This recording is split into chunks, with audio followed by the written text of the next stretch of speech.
ఒకే రోజున మొదలైన ప్రయాణం, రెండు దేశాలు, రెండు పూర్తిగా భిన్నమైన భవిష్యత్తులు.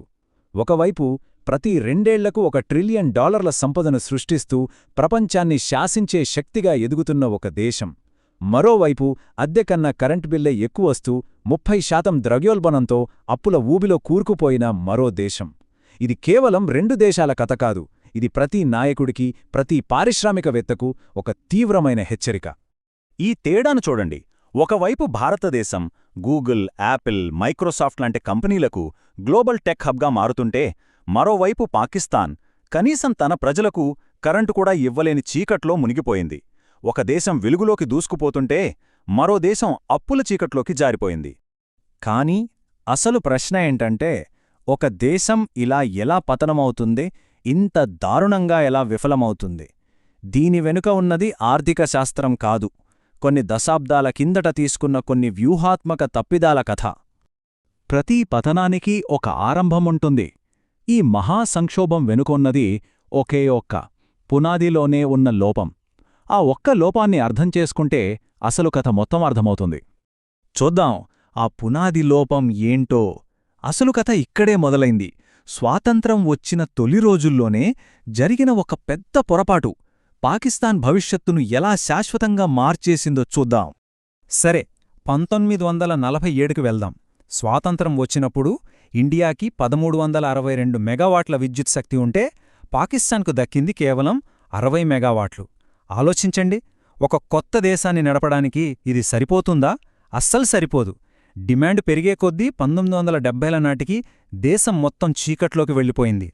సరిగ్గా అప్పుడే IMF, వరల్డ్ బ్యాంక్ రంగంలోకి దిగి ప్రైవేట్ కంపెనీలను అనుమతించమని ఒత్తిడి చేశాయి.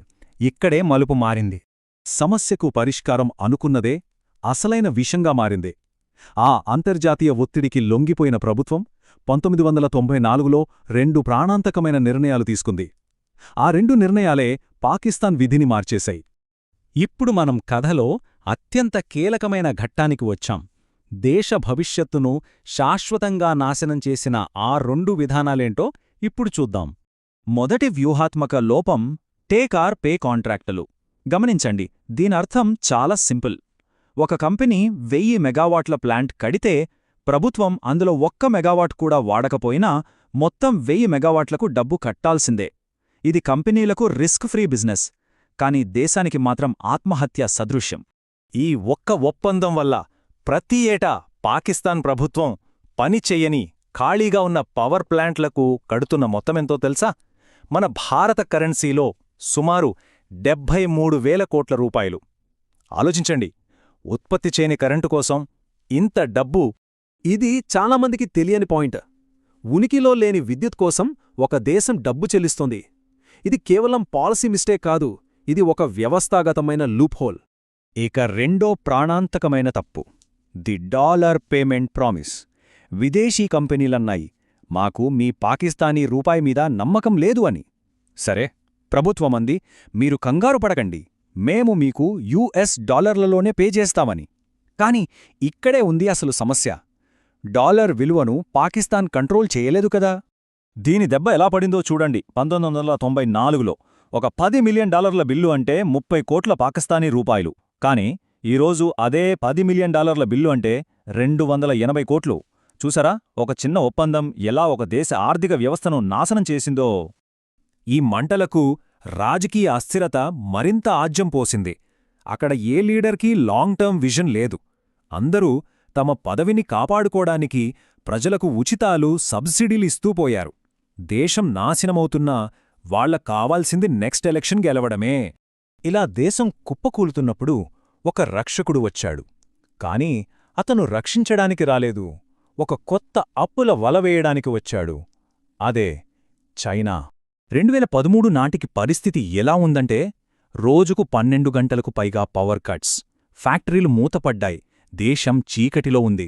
సరిగ్గా అలాంటి నిస్సహాయ స్థితిలో చైనా $46 బిలియన్ సొల్యూషన్తో వచ్చింది.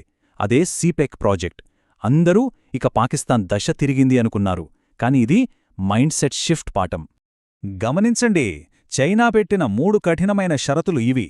1, వడ్డీ రేటు చాలా ఎక్కువ, దాదాపు 5 నుంచి 6%. 2 ప్రాజెక్టు కాంట్రాక్టులన్నీ చైనా కంపెనీలకే ఇవ్వాలి. అంటే వాళ్ల డబ్బే వాళ్ల కంపెనీలకే వెళ్ళింది, కాని అప్పు మాత్రం పాకిస్తాన్ నెత్తిన పడింది. ఇక 3 పేమెంట్ లేటైతే పెనాల్టీలు, చక్రవడ్డీలు. ఇది అప్పు కాదు, ఇదొక అప్పుల ఊబి. దీని ఫలితమేంటో తెలుసా? ఈరోజు పాకిస్తాన్ ప్రభుత్వం సంపాదించే ప్రతి 100 రూపాయల్లో అక్షరాల 60 రూపాయలు కేవలం అప్పుల మీద వడ్డీ కట్టడానికే పోతున్నాయి. ఇక ప్రజలకు, దేశాభివృద్ధికి మిగిలేదేంటి? ఫైనల్గా పాకిస్తాన్ తన ప్రజల కోసం పనిచేసే దేశంగా కాకుండా అప్పులిచ్చిన వాళ్లకోసం పనిచేసే ఒక ఆర్థిక బానిసగా మారిపోయింది. ఇదొక దేశకథ కాదు, ఒక వ్యూహాత్మక హెచ్చరిక. సరే, ఈ కథ పాకిస్తాన్ది కావచ్చు, కానీ దీని నుంచి మనం నేర్చుకోవాల్సిన పాఠాలు చాలా ఉన్నాయి, ముఖ్యంగా మన దేశ లీడర్స్కి, మనలాంటి ఆంట్రప్రెన్యూర్స్కి. చూడండి, మనమిప్పుడు వేగంగా అభివృద్ధి చెందుతున్నాం, కానీ పాకిస్తాన్ చేసిన తప్పుల నుంచి మనం పాఠం నేర్చుకోకపోతే ప్రమాదం. ఎందుకంటే షార్ట్ టర్మ్ లాభాల కోసం ఆలోచించే రాజకీయాలు, ఉచితాల సంస్కృతి మన దేశంలోనూ ఉన్నాయి. ఈ మొత్తం పతనం నుంచి మనం నేర్చుకోవాల్సిన 3 అత్యంత ముఖ్యమైన పాఠాలు. నంబర్ 1, దీర్ఘకాలిక దృష్టి. రాజకీయాలు కాదు, జాతీయ విధానాలు ముఖ్యం. నంబర్ 2, ఆర్థిక ఆరోగ్యం. ఉచితాలు కాదు, బలమైన ఆర్థిక వ్యవస్థే దేశానికి బలం. ఇక నంబర్ 3, ఆత్మనిర్భరత. ఇది కేవలం స్లోగన్ కాదు, ఇది సర్వైవల్ స్ట్రాటజీ. గమనించండి, ఇది కేవలం పాకిస్తాన్ కథ కాదు, ఇది ఒక హెచ్చరిక. షార్ట్ టర్మ్ గెయిన్స్ కోసం లాంగ్ టర్మ్ విజన్ని పణంగా పెడితే ఏం జరుగుతుందో చూపించే ఒక లైవ్ కేస్ స్టడీ. ఈ కథ మీకే ఒక పాఠం మాత్రమే కాదు, మీ మైండ్ సెట్ని మార్చే మార్గదర్శక శకం. जय हो जय हो भारत माता की जय।